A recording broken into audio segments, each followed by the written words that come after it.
రాగానే location change, climate change, కొత్త మనుషులు, కొత్త ఫ్రెండ్స్. మెల్బర్న్ మెరుపుల మెరిసేదానా తెచ్చుకున్న డబ్బులు అయిపోతుంటాయి.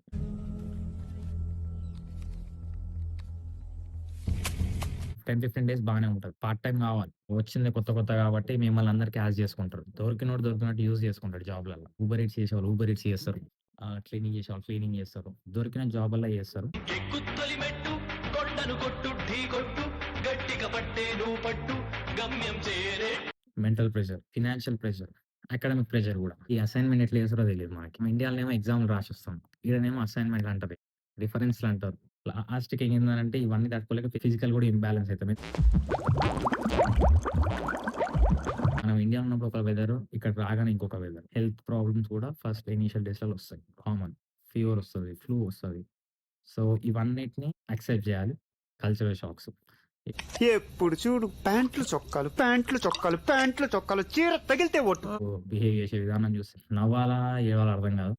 ప్రతి దానికి ముందు ప్లీజ్, సారీ, ఎవరో చెప్పినట్టు ఇనుప రేకులు వాడినట్టు వాడతారు. ఈ మాటకు ముందు సారీ, తర్వాత సారీ, ముందు ప్లీజ్, తర్వాత ప్లీజ్.